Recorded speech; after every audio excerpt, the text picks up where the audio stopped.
मैं आप लोगों को फंक्शनल एनालिसिस के इस लेक्चर में वेलकम करता हूं। और स्टूडेंट्स, आज हम एक चैप्टर शुरू करने जा रहे हैं और उसका हम सबसे पहले टॉपिक उठाएंगे 2.4।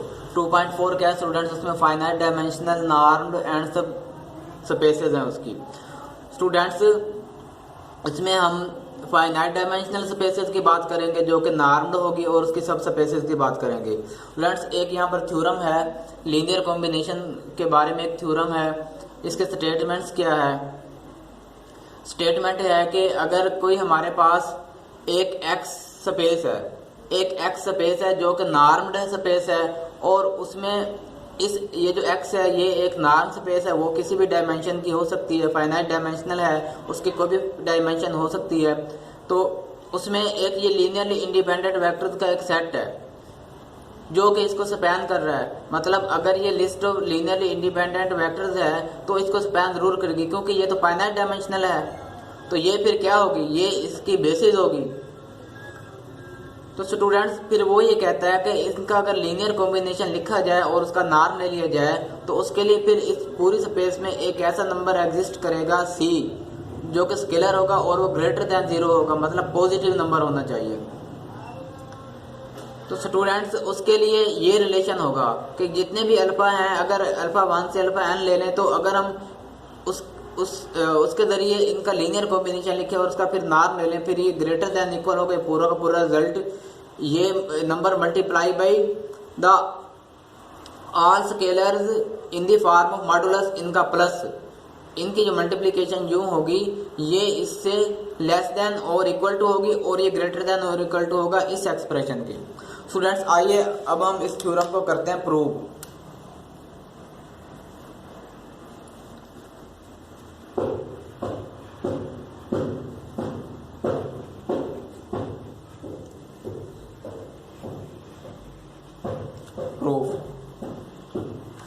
सबसे पहले तो हम ये देखा करते हैं कि थ्योरम में हमें गिवन क्या क्या है। Given that which is given कि हमारे पास ये एक्स एक नॉर्म्ड स्पेस है, एक्स इज अ नॉर्म्ड है और फाइनाइट डायमेंशनल है, नॉर्म्ड फाइनाइट डायमेंशनल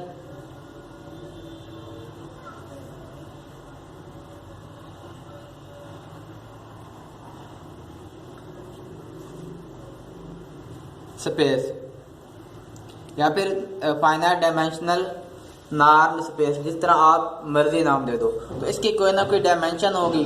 तो हम लेट सपोज करते हैं कि लेट डायमेंशन जो इसकी है, डायमेंशन ऑफ एक्स मैं कहता हूं कि n है, इसकी डायमेंशन मैं कहता हूं कि n है।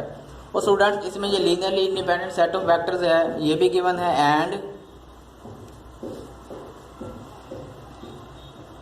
x1 x2 so on to xn is a set of linearly independent vectors।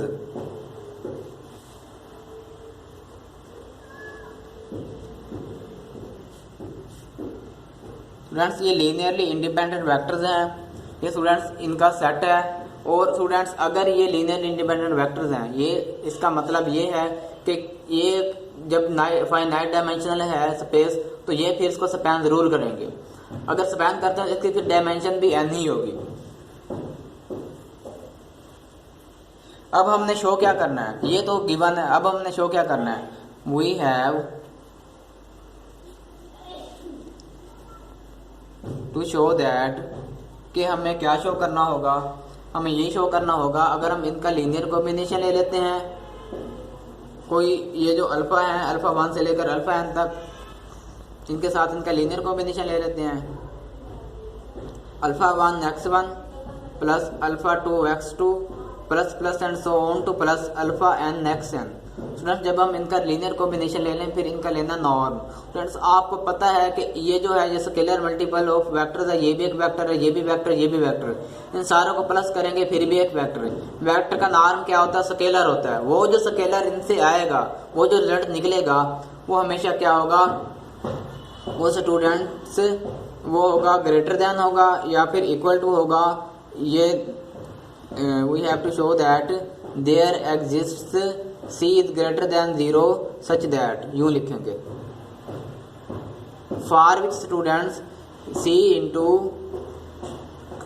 Modulus of alpha 1 plus and so on to modulus of alpha n। Students हम क्या करते हैं, हम इसको यूं लिख सकते हैं इस तरह। देन ये हमने शो करना है।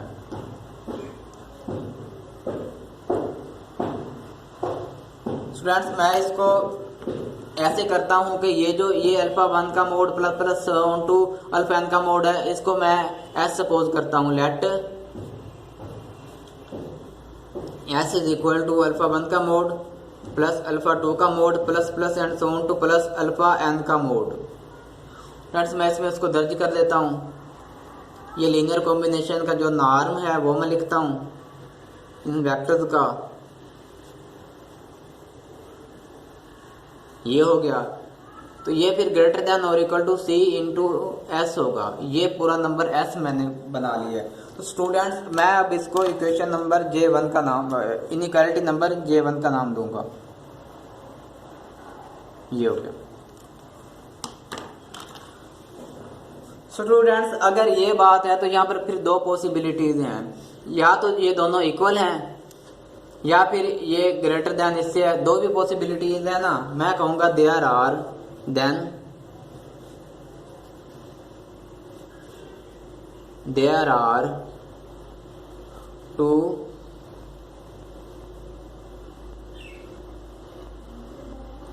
possibilities। स्टूडेंट्स वो कौन सी हैं पॉसिबिलिटीज?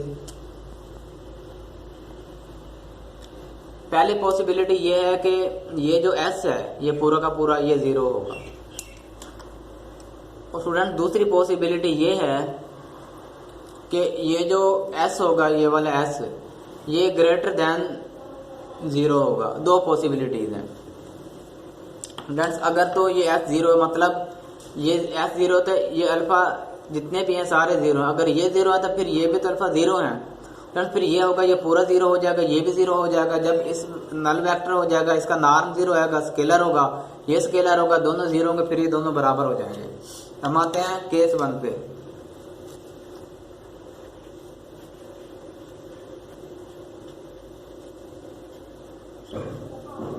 केस 1 पे स्टूडेंट्स क्या है, when s is equal to 0। तो देन स्टूडेंट्स हम अच्छी तरह जानते हैं कि फिर ये alpha 1 is equal to alpha 2 is equal to so on to is equal to alpha n, ये सारे क्या होंगे, 0 होंगे। स्टूडेंट्स ये 0 हैं, ये 0 है तो फिर ये भी 0 हो जाएगा। देन मैं इधर कर लेता हूँ इसको। देन स्टूडेंट्स क्या होगा कि ये जो c है, c इंटू एस क्या होगा, वो होगा c इंटू 0 होगा। तो वो क्या हो जाएगा, 0 हो जाएगा। इसका मतलब क्या है, c इंटू एस क्या आ गया है हमारे पास, वो 0 आ गया।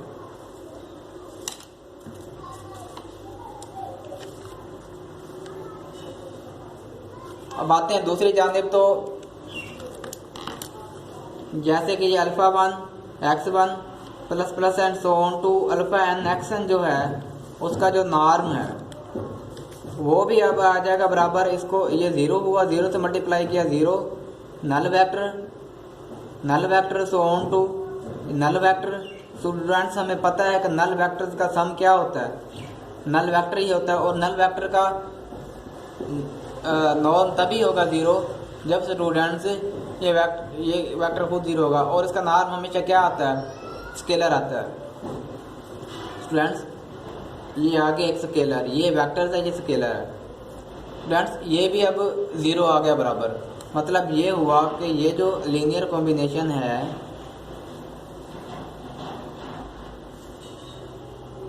स्टूडेंट्स ये भी इक्वल टू 0 आ गया।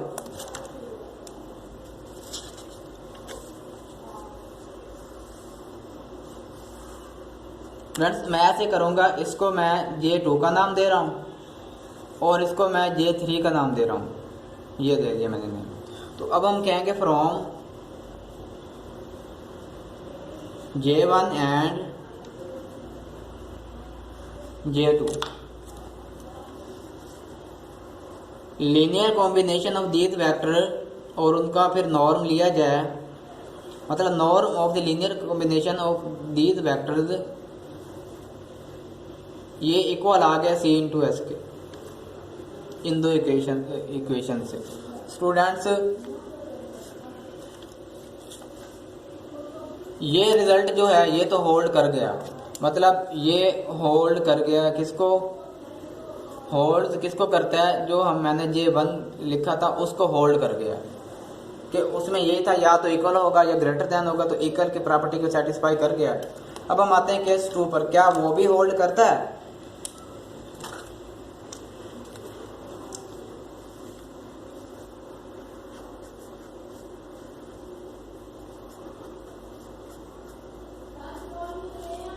स्टूडेंट्स केस 2 में हम क्या लेंगे, हम लेंगे कि S क्या है। स्टूडेंट्स S हमारे पास जो है वो हम लेंगे ग्रेटर देन 0। स्टूडेंट्स अगर हम ये ग्रेटर देन 0 लेते हैं तो फिर देन क्या होगा, देन ये जो लीनियर कॉम्बिनेशन है अल्फा 1 x1 और इसका जो नॉर्म है, ये नॉर्म ऑफ लीनियर कॉम्बिनेशन जो है, फिर वो इसी तरह लिखा जा सकता है कि अगर S ग्रेटर देन, हमें पता C ग्रेटर देन 0 था, ये लिखा गया है, अगर S कोई ग्रेटर देन 0 के पॉजिटिव नंबर है कोई भी, अगर वैसे मल्टीप्लाई हो जाए तो वो 0 तो नहीं है ना, फिर भी इसी शक्ल में रहेगा ना। स्टूडेंट्स हम फिर इसको यूँ लिख सकते हैं। स्टूडेंट्स अब हम ऐसे करेंगे, इन दोनों साइड्स को S पर डिवाइड करेंगे।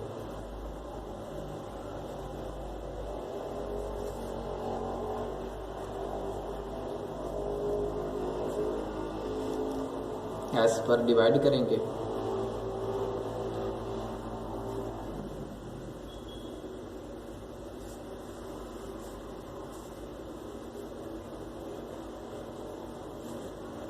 ये हमने कर दिया डिवाइड। स्टूडेंट्स फिर वाला क्या होगा, ये S ऐसे कट जाएगा, उधर S वैसे रह जाएगा, तो ये जो चीज़ है मैं इसको, इसके नॉर्म की प्रॉपर्टी को कर रहा हूँ, खोल रहा हूँ इसको मैं। ये होगा जी अल्फा 1 का mod into norm of x1 plus plus and so on to alpha n का mod into norm of xn, ये हो गया स्टूडेंट्स। और नीचे क्या है, ये s है, और ये ग्रेटर देन हो गया C से, S तो S से कट गया। और स्टूडेंट्स फिर हम क्या लिख सकते हैं कि इसको हम लिख सकते हैं, इसको एलसीएम ख़त्म तोड़ते हैं तो फिर ये अल्फा 1 ओवर ऐसा आ जाएगा इंटू x1 का norm plus plus and so on to alpha n, ये मोड में है, अल्फा n का मोड नीचे ऐसा आ गया इंटू नॉर्म ऑफ xn आएगा, ये ग्रेटर देन क्या होगा, C होगा। स्टूडेंट्स मैं इसको बीटा 1 का नाम देता हूँ, बीटा 2 सो ऑन टू, इसको बीटा n का नाम दूंगा। तो लेट अल्फा 1 का mod over S is equal to beta 1 so on to alpha n, जो होगा आखिरी टर्म जो होगी उसको, जो ओवर में S है इसको मैं दूंगा बीटा n का नेम, ये दे दिया। फ्रेंड्स फिर क्या होगा, फिर ये क्या बन जाएगा, ये बन जाएगा beta 1 into norm of x1 plus plus and so on to alpha n तो अब नहीं लिखेंगे, हम लिखेंगे यहाँ पर बीटा n। स्टूडेंट्स यहाँ पर सही है, और ये नॉर्म है, साथ नॉर्म आ गया xn का, ये ग्रेटर देन क्या आ गया, 0 आ गया। हमने ये चूज़ किए थे। स्टूडेंट्स अब आप ज़रा गौर करें, अगर हम ये जितने भी अल्फा 1 ओवर अल्फा s है so on to alpha n over alpha s है, अगर हम ऐसे कर लेते हैं कि इनको कर लेते हैं प्लस, नीचे s है plus plus and so on to, हम क्या करते हैं अल्फा n तक पहुंच जाते हैं, इसको प्लस कर लेते हैं। स्टूडेंट्स फिर ये क्या रिजल्ट निकलेगा, ये रिजल्ट यूँ निकलेगा कि ये alpha n plus plus so on to alpha 1 से लेकर अल्फा n सारों के मोड को जमा कर दिया स्टूडेंट्स। फिर उसके बाद नीचे आ गया s। स्टूडेंट्स हमने ऊपर वाला जो s था हमें पता है, तो ये एस ओवर एस ये क्या आ जाएगा, ये 1 के इक्वल आ जाएगा। तो स्टूडेंट्स अब हम बात करते हैं, अब हम इसको बीटा को किस में लिखेंगे, मोड में लिखेंगे, वैसे नहीं लिखेंगे। ये होगा स्टूडेंट्स जितने भी बीटा है इसका ये भी बीटा 1 है, बीटा 2 बीटा 3, इसका मतलब ये हुआ students beta 1 plus beta 2 so on to plus beta n जो होगा वो बराबर किसके आ रहा है, वो 1 के बराबर आ रहा है। इनका मोड के साथ आ रहा है, इनका मोड लेना ताकि क्या है, नेगेटिव नंबर ना है, पॉजिटिव है।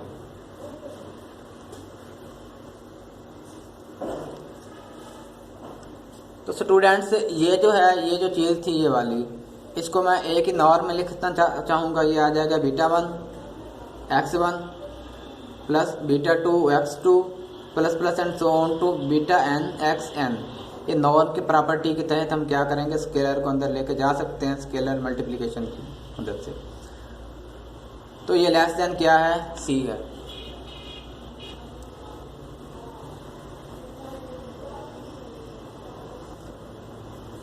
स्टूडेंट्स ये जो चीज़ है इसको हम यूँ लिख सकते हैं कि जितने भी बीटा आइज हैं, जितने भी यहाँ पर बीटा आइज का ये जो चीज़ है, जितने बीटा आइज है मतलब बीटा 1 बीटा 2 बीटा 3 जो भी है, मैं यहाँ पर बीटा जेज का नाम दूंगा।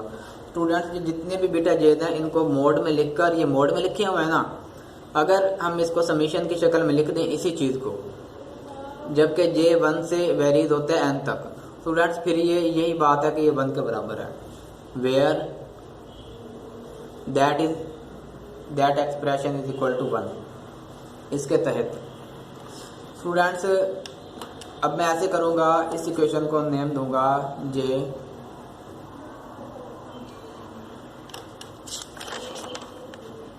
J1 हो गया था, J2, अब मैं इसको J3 भी हो गया, तो अब मैं इसको नेम दे देता हूँ J4 का। ये हो गया J4।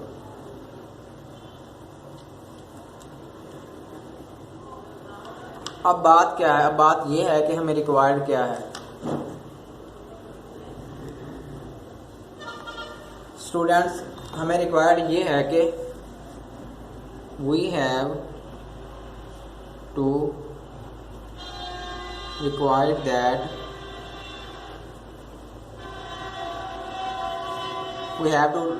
That prove there exists, ये जो है ग्रेटर दैन सी होगा, यही जो होगा ये वाकई ग्रेटर दैन 0 होगा, जो सी होगा ये एग्जिस्ट करेगा सच दैट, ये चीज़ फिर क्या होगी, इसको होल्ड करेगी, होल्ड्स J4 को होल्ड करेगी।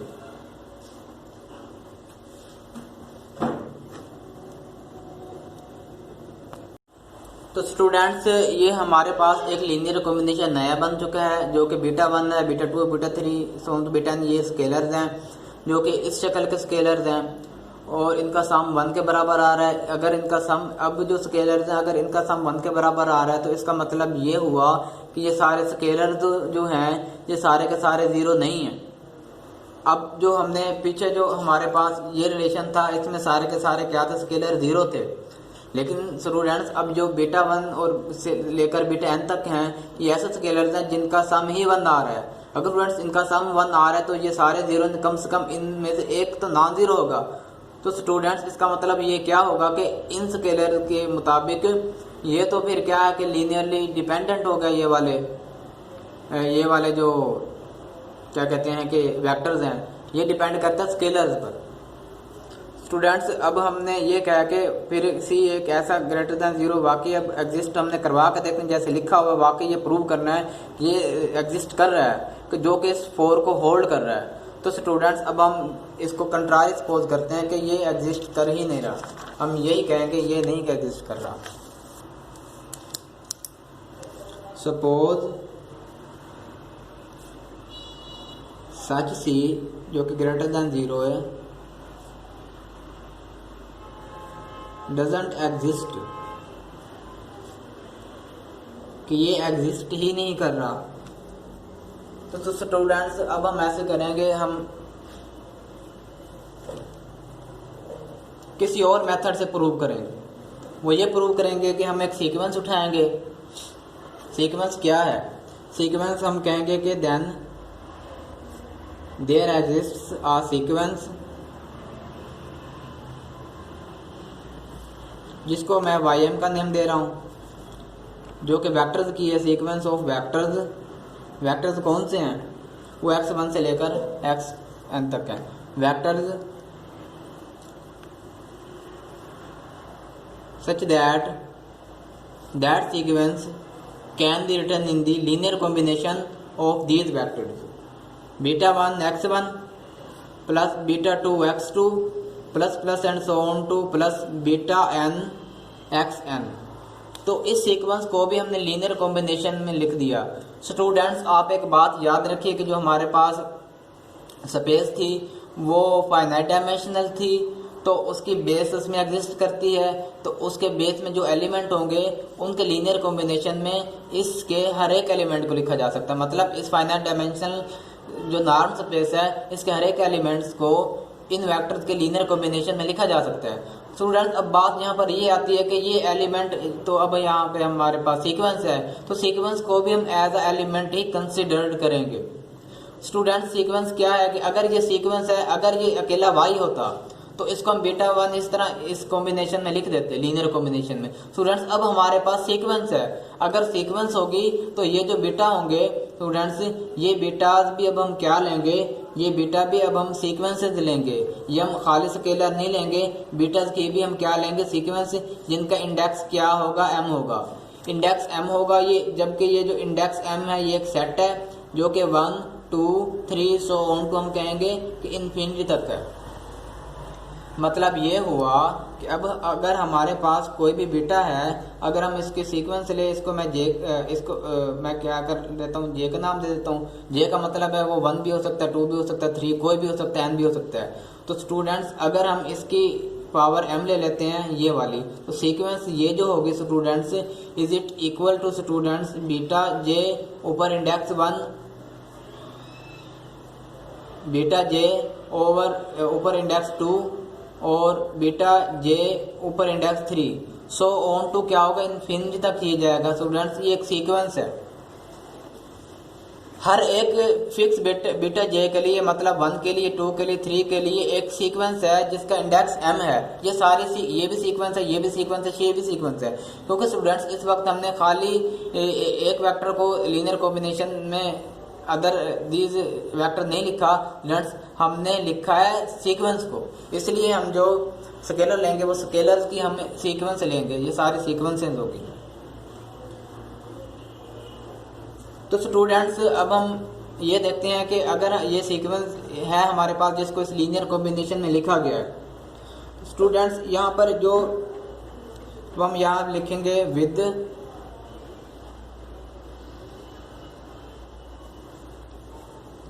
ये जो बीटा जे जितने भी होंगे जिनका इंडेक्स m होगा, स्टूडेंट्स, इनका मॉडुलस लेंगे और अगर इनका हम समीशन ले लें, इन सारों का प्लस कर लें, जबकि जे वेरीज करता है 1 से लेकर n तक, तो स्टूडेंट्स ये इक्वल टू 1 होगा। इस कंडीशन के साथ भी है कि ये क्या होगा, इक्वल टू 1 होगा। जिस तरह हमने पीछे सपोज किया था, अब इन सीक्वेंसेस को भी हम 1 के ही इक्वल सपोज करेंगे, जबकि जे क्या है 1 से लेकर n तक है। तो स्टूडेंट्स, सच दैट ये जो y m का जो नॉर्म होगा वो क्या होगा, वो अप्रोच टू 0 करेगा as m approaches to infinity. जब ये m है जो अप्रोच करेगा इन्फिनिटी को, मतलब ये जो इसके टर्म्स जो है y1 से लेकर so on to y infinity तक जाएंगे। जब ये जो है ये जब इन्फिनिटी को अप्रोच करेगा, तो स्टूडेंट्स ये जो सीक्वेंस होगी इसका जो नॉर्म होगा वो क्या हो जाएगा, 0 हो जाएगा। स्टूडेंट्स, ये कंडीशन साथ है। स्टूडेंट्स, हमें पता है कि कोई भी अगर सीक्वेंस है, अगर वो कन्वर्ज करती है तो वो जब उसकी टर्म एक हद से खत्म बढ़ जाती है, मतलब ये कि एक जो हम कैपिटल N लेते थे उससे ज़्यादा हो जाती है, उससे आगे की टर्म होती है, तो फिर क्या होती है, वो जो उनकी टर्में होती है इनका इंडेक्स क्या है, इन्फिनिटी को अप्रोच कर रहा होता है ना। जब वो हम ये कहते हैं कि जब इन्फिनिटी को अप्रोच करेगा तो y m क्या है, ये इसका जो नॉर्म होगा 0 को अप्रोच करेगा। स्टूडेंट्स, इसका मतलब ये भी है कि ये जो होगा ये जो लीनियर कॉम्बिनेशन पूरा होगा ये 0 हो जाएगा, क्योंकि हमने यहाँ पर ये सपोज किया कि सच सी एग्जिस्ट ही नहीं करता। स्टूडेंट्स अगर ग्रेटर देन सी यहाँ पर एग्जिस्ट नहीं करता कि जिसके ज़रिए ये जो लीनियर कॉम्बिनेशन ग्रेटर देन ये हो जाए, तो स्टूडेंट्स हम क्या फिर माने कि ये जो लीनियर कॉम्बिनेशन का जो नॉर्म है, जो हमने पीछे लिखा जो नॉर्म है स्टूडेंट्स, अब हम क्या कहेंगे ये क्या होगा, तो हम ये कहेंगे कि ये अप्रोच टू 0 कर रहा है, क्योंकि ये तो ऐसा नंबर एग्जिस्ट नहीं करता जिससे ये बड़ा हो। तो हम कहेंगे कि शायद ये जो इसका नॉर्म है 0 को अप्रोच कर रहा है। अब आप ये मत कंफ्यूज हो कि मैंने सीधा नॉर्म ले लिया। स्टूडेंट्स बात ये है कि नॉर्म तभी उस वेक्टर का 0 होता है जब वो खुद नल होता है। स्टूडेंट्स अब हम ऐसे करेंगे, अब हम एक फिक्स जे लेंगे। फिक्स जे का मतलब है या तो हम ये 1 ले लेंगे या 2 ले लेंगे या 3 ले लेंगे। हैंस फॉर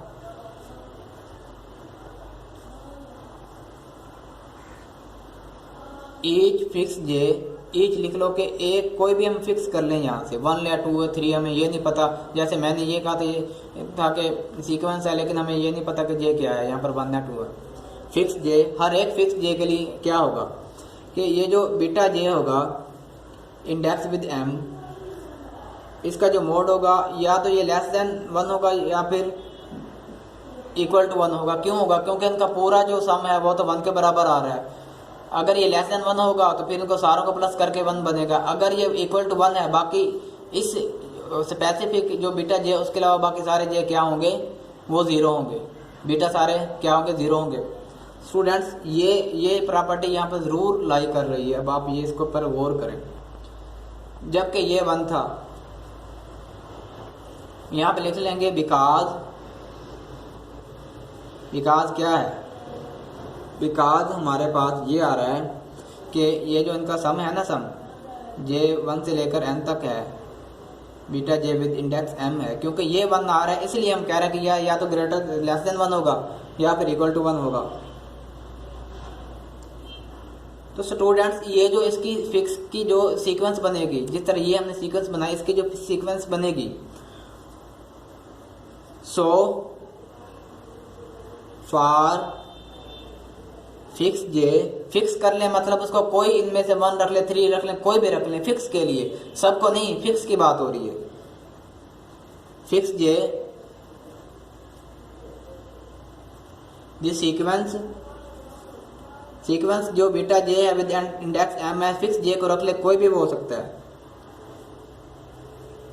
तो ये क्या थी, ये है जी बीटा जे 1, ये beta J 2, so on to क्या करेंगे, ये इन्फिनिटी तक जाएगी। स्टूडेंट्स ये जो भी सीक्वेंस है ये तो अब लेस देन और इक्वल टू 1 आ रही है ना। ये जो सीक्वेंस बन रही है इसकी जो बीटा जे की सीक्वेंस तो लेस देन और इक्वल टू 1 आ रही है। इसका मतलब ये हुआ कि इस सीक्वेंस का ये एक लीस्ट अपर बाउंड यहाँ पर एग्जिस्ट कर गया जो कि इसका सुप्रीमम है। अगर ये इससे कम है एक नंबर से, जो इसका सुप्रीमम एग्जिस्ट कर रहा है, इसका मतलब ये हुआ ये सीक्वेंस एक बाउंडेड सीक्वेंस है। So that beta J with index m और हर एक फिक्स जे के लिए, किसी के लिए क्या हो गया, ये is bounded sequence.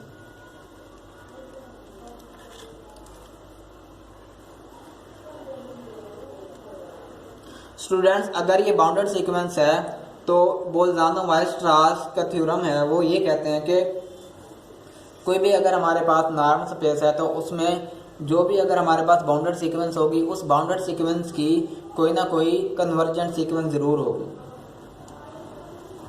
Bye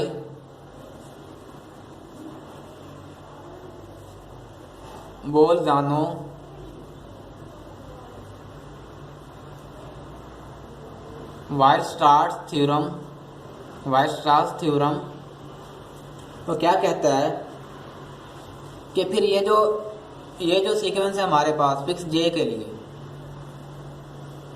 has a convergent सब सीक्वेंस।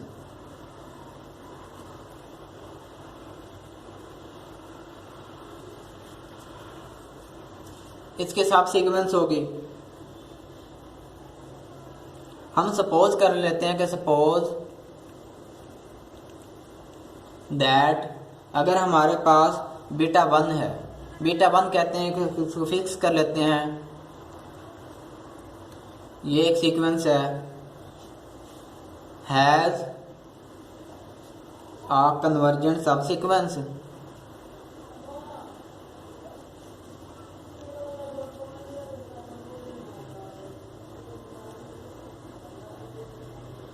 कन्वर्जेंट सब सीक्वेंस, जो इसकी कन्वर्जेंट सब सीक्वेंस जो भी होगी वो हमें नहीं पता क्या बनेगी, जो भी इसके कन्वर्जेंट सब सीक्वेंस होगी वो इसके किसी पॉइंट को कन्वर्ज करेगी, तब इसकी वो कन्वर्जेंट सब सीक्वेंस कहलाती है जब वो इसके किसी पॉइंट को कन्वर्ज करेगी। वो कहते हैं कि ये हमारे पास बीटा 1 बीटा 2 जो भी उसमें पॉइंट्स पड़े हैं, फ्रेंड्स हम कहते हैं कि कोई इसमें एक बीटा पड़ा है जिसको वो कन्वर्ज कर रही है, विच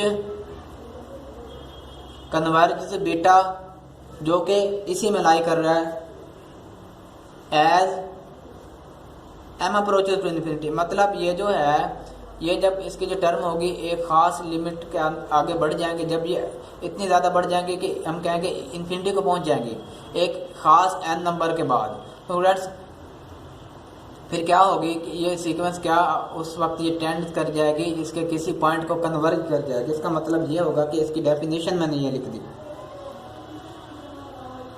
स्टूडेंट्स अब हम ऐसे करते हैं कि जो हमने ये जो सीक्वेंस लीनियर कॉम्बिनेशन में लिखी थी YM जो कि बराबर है बीटा 1 ME1, ये क्या x1 हो गया, plus beta 2 with index m ये 7x2 हो गया, plus plus and so on to plus beta n with index m, ये सीक्वेंस है जो कि इससे मल्टीप्लाई हो रही वेक्टर से n कह दो। स्टूडेंट्स ये जो फिर सीक्वेंस है इसकी फिर सब सीक्वेंस क्या हम कहते हैं कि इसकी सब सीक्वेंस क्या हो सकती है, हम कहते हैं कि हैज़ अ सब सीक्वेंस। हम ये कहते हैं कि जो इसकी जो सब सीक्वेंस होगी वो ये होगी कि हम इसको नाम देंगे y1m का, या फिर हम ऐसे कर सकते हैं कि इसको यूं कर सकते हैं, हम इसको यूं भी लिख सकते हैं कि ये होगी ym तो है, इसके सब सीक्वेंस ym1 होगी, लेकिन इसको मैं 1 पहले लिख रहा हूँ और m बाद में लिख रहा हूँ, यूं लिख रहा हूँ कॉमे की शक्ल में, इसको हम यूं भी लिख सकते हैं। तो ये क्या होगी, ये बराबर होगी, मैं कहता हूँ कि इसकी जो पहले सब सीक्वेंस होगी वो यूं होगी, इसको γ1 m1 x1 plus plus and so on to,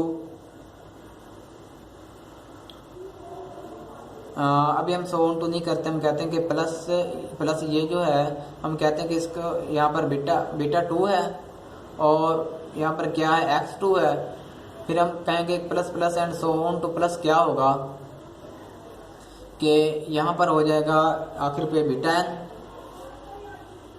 with index m into xn हो जाएगा, ये होगा। तो स्टूडेंट्स जो इसकी सब सीक्वेंस होगी फिर उसकी भी कोई ना कोई क्या होगी, वो भी फाइनाइट डायमेंशनल होगी, जो स्पेस फाइनाइट डायमेंशनल है, जो इसकी सब सीक्वेंस होगी वो इसको जो लिख सकते हैं।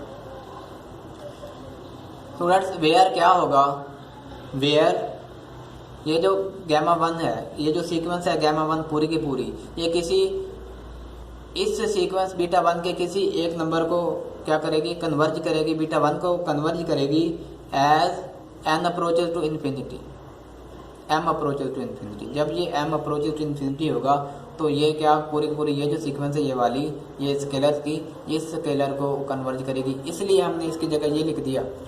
स्टूडेंट्स अब हम कहते हैं कि y2m हो, y2m क्या होगा, γ1 तो ये तो इसको कन्वर्ज कर गया था, एक एक सीक्वेंस टर्म जाके कन्वर्ज करती जा रही है, फिर हम ऐसे कहेंगे कि ये भी γ2 आ गया इसकी जगह, तो ये भी γ2 बीटा 2 को कन्वर्ज कर गया, x2 plus plus and so on to क्या करेंगे plus bn with index m होगा, ये xn होगा। तो स्टूडेंट्स अब ये क्या होगा कि यहाँ पर यूं है कि एज हम लिखेंगे where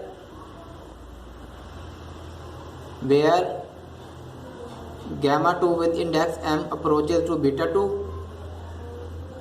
as m approaches to infinity। ये हो गया।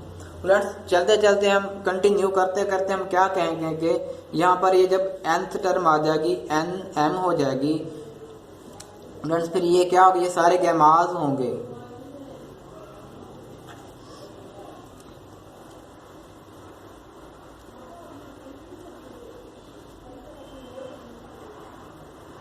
ये गैमा हो जाएगा ये।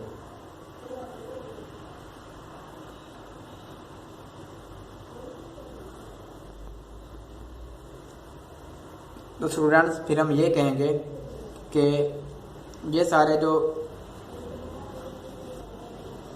अब हम ये कहेंगे कि ये जो एन भी है आखिर पे गैमा एन, ये सीक्वेंस जो है ये अप्रोच करेगी ये बीटा एन को एज एम अप्रोच कर गया था इन्फिनिटी को, ये है। तो स्टूडेंट ये जो सीक्वेंस है हम इसको यूं लिखेंगे फिर कि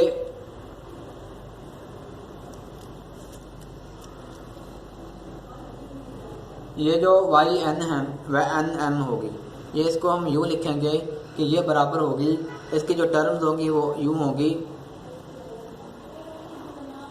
इस शक्ल की होंगी।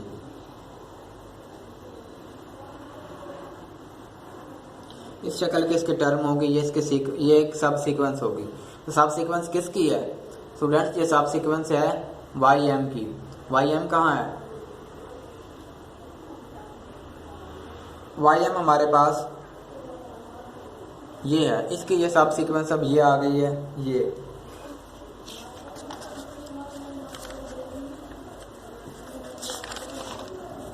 इज आ सब सीक्वेंस ऑफ किसकी है, वाई एम की है।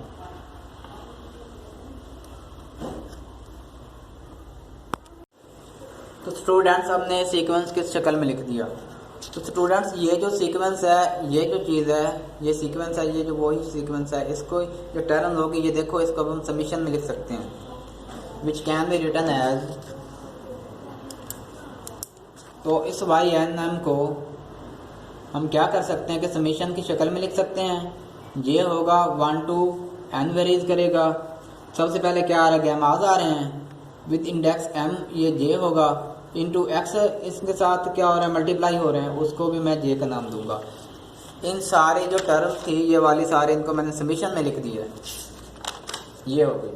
तो ये सीक्वेंस हम इस तरह लिख सकते हैं, जबकि स्टूडेंट्स ये जितने भी गैमा जेज हैं, ये जो सारी सीक्वेंसेस हैं स्टूडेंट्स, इनका जो अगर हम इनका समीशन ले रहे हैं J1 से लेकर n तक, तो स्टूडेंट्स ये भी 1 के बराबर आ रहा है, जिस तरह बीटा जेज आ रहे थे,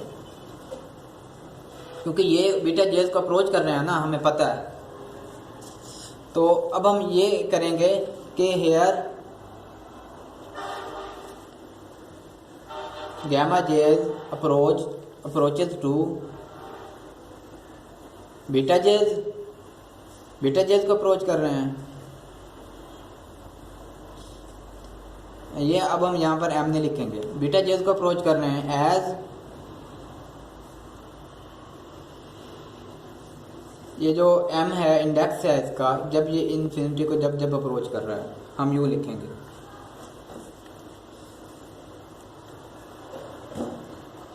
तो अब हम क्या कहेंगे कि ये तो वाई एन एम है, ठीक है, ये तो वाई एन एम है, तो इसका मतलब ये हुआ कि अगर इसकी जो सीक्वेंसेस स्केलर्स की हैं, अगर ये बीटा जे को अप्रोच करें, बीटा जे क्या थे, बीटा जे तो जो हमने, अगर हम कोई भी वेक्टर ले लेते हैं, मैं कहता हूँ कि अगर हमारे पास ये वेक्टर है जो हमने लीनियर कॉम्बिनेशन लिया था, वो ये वेक्टर है, हम कहते हैं कि उसको मैं वाई का नाम देता हूँ, वो था beta 1 x1 plus beta 2 x2 plus plus N so on to beta n xn था। तो हम इसको लिख सकते हैं समीशन की फॉर्म में, j is equal to 1 to n, और ये हो गया G beta j dot X G. इसको हम, ये प्लस नहीं आना, हम इसको इस फॉर्म में लिख सकते हैं।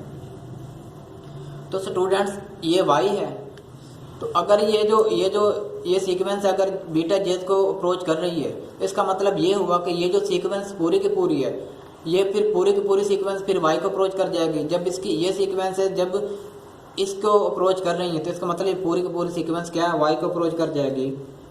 हैंस YNM जो सीक्वेंस है वो अप्रोच कर रही है y को। कोई लीनियर कॉम्बिनेशन ऑफ वेक्टर्स है, ये एक वेक्टर है, ये एक सिंगल एलिमेंट है, तो इसको अप्रोच कर रही है एज क्या कहते हैं कि as m approaches to infinity. जैसे कि m अप्रोचेज टू इन्फिनिटी कर रही है तो ये सीक्वेंस इसको अप्रोच कर रही है इन सीक्वेंसेस के मुताबिक, जो कि बीटा को अप्रोच कर रही थी ये वाली। ये यहाँ से देख लो।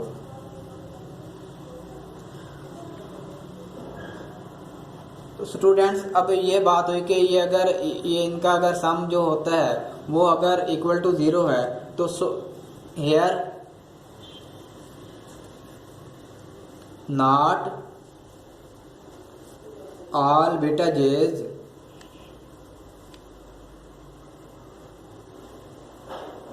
कैन बी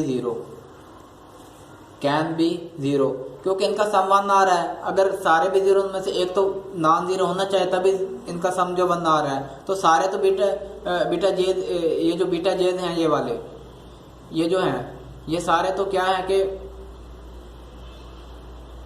नहीं हो सकते ना, क्योंकि ये जो उनको अप्रोच कर रहे हैं तो वो हमने पीछे वैसे भी किया कि ये जो सारे जो बीटा जिनका वाकई सम क्या आ रहा था 1 आ रहा था। तो इसका मतलब ये हुआ कि सारे तो 0 नहीं होंगे, कोई ना कोई तो इनका नॉन ज़ीरो होगा। सिंस जो हमारे पास ये लिस्ट ऑफ वेक्टर्स थी ये लीनियरली इंडिपेंडेंट थे फ्रेंड्स, ये लीनियरली इंडिपेंडेंट वेक्टर्स थे।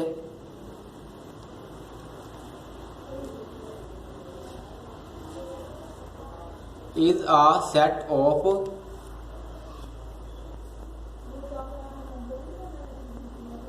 linearly independent vectors।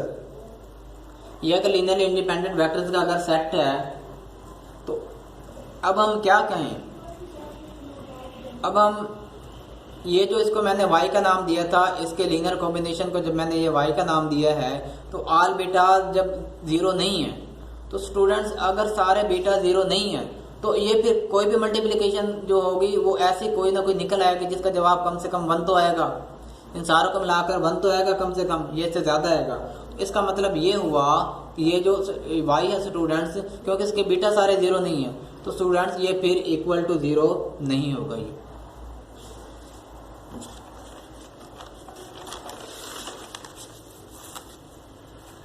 अगर हम दूसरी तरफ हैं, ये तो हमने देख लिया कि ये 0 नहीं होगा।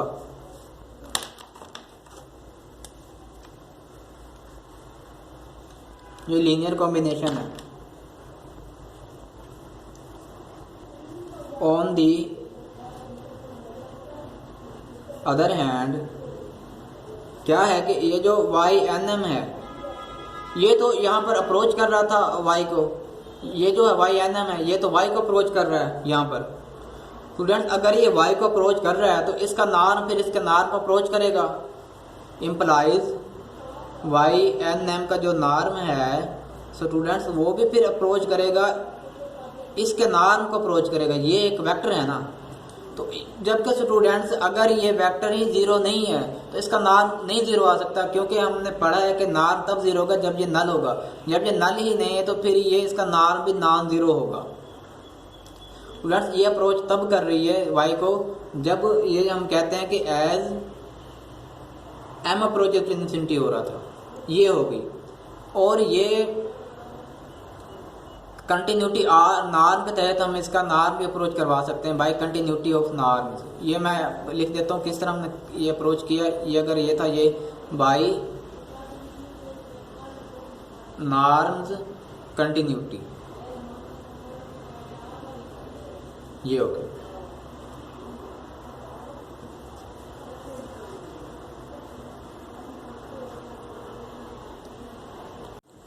तो स्टूडेंट्स हमने प्रीवियस कहीं कुछ क्या किया था, एज्यूम किया था। हमने ये एज्यूम हमने किया था कि ये जो YM का नॉर्म है ये अप्रोचेस टू 0 होगा जब ये M अप्रोचेस टू इन्फिनिटी होगा। सिंस वी एज्यूम्ड दैट ये जो नॉर्म होगा वाई एम सीक्वेंस का, ये अप्रोच करेगा ज़ीरो को, एज ये जो एम है अप्रोच करेगा, जैसे इसकी टर्म इन्फिनिटी को अप्रोच कर जाएंगी, इसका नॉर्म क्या होगा, ज़ीरो को अप्रोच कर देगा। तो स्टूडेंट्स अब हमारे पास इसकी सब सीक्वेंस है वाई एम की, एंड ये जो वाई एन एम थी ये क्या थी, सब सीक्वेंस इज आ सब सीक्वेंस ऑफ किसकी है, वाई एम की है। स्टूडेंट्स अगर वाई एम का जो नॉर्म है वो अप्रोच कर रहा है ज़ीरो को, तो स्टूडेंट्स फिर ये तो इसके सब सीक्वेंस है, तो इसका नॉर्म भी तो फिर ज़ीरो को अप्रोच करना चाहिए ना। वही मस्ट हैव, ये ज़रूर होगा कि इसका जो नॉर्म होगा ये ज़रूर, ये जो इसके सब सीक्वेंस है इसका नॉर्म भी ज़ीरो को अप्रोच ज़रूर करना चाहिए, क्योंकि वो जो नल हो रही है ये भी नल होगी। तो स्टूडेंट्स ये अब हमने पीछे ये देखा था कि ये जो इसका जो नॉर्म है, ये जो नॉर्म है ये वाई को अप्रोच कर रहा है, ये वाई के नॉर्म को अप्रोच कर रहा है।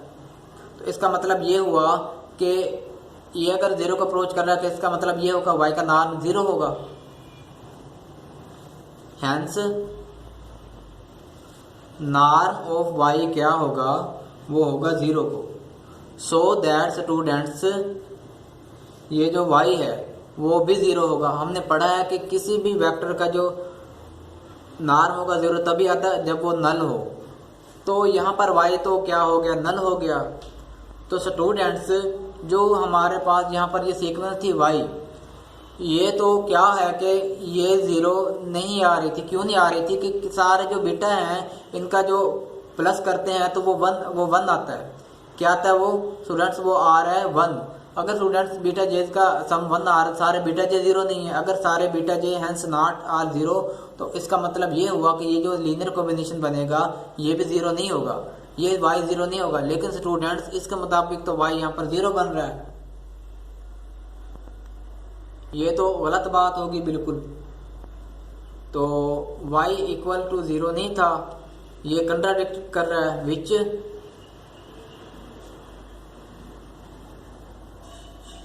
Contradicts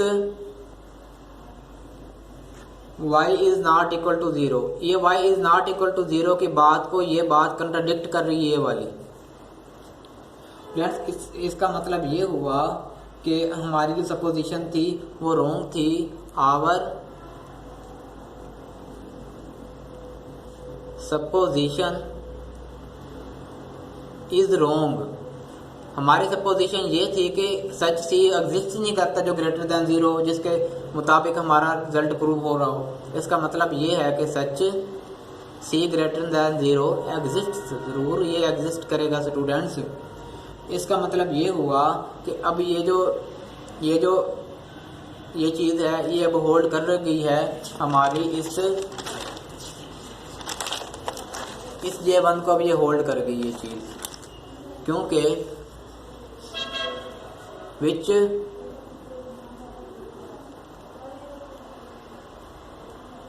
hold J1 is that कि ये जो लीनियर कॉम्बिनेशन होगा alpha 2x2 plus and so on 2 plus alpha n x n, ये जो इसका नॉर्म होगा ये फिर होगा greater than c into S के, ये चीज़ बनेगी। तो मैं इसको दे रहा हूँ J5 का नेम, J5 का नेम दे दिया मैंने इसे। तो स्टूडेंट्स अब आप ये देखो कि एक हमारा रिजल्ट ये बन गया, एक रिजल्ट हमारा पीछे बना था, इसको मैंने Q का नाम दे दिया जो कि इक्वल था। अगर इक्वल भी है और ग्रेटर दैन भी है तो from J1 and J2 norm of that linear combination of vectors is greater than or equal to C into S। S हमें पता क्या है, ये उन मॉडुलसेस का सम है जो कि मॉडुलसेस किसके हैं, अल्फ़ा 1 अल्फ़ा 2 सोन 12 फैन के। स्टूडेंट्स हमारा रिजल्ट प्रूव हो गया है, hence proved. Thanks for watching students. तो इंशाल्लाह ताला अब हम मिलते हैं नेक्स्ट लेक्चर में, तब तक के लिए बच्चों खुदा हाफिज़।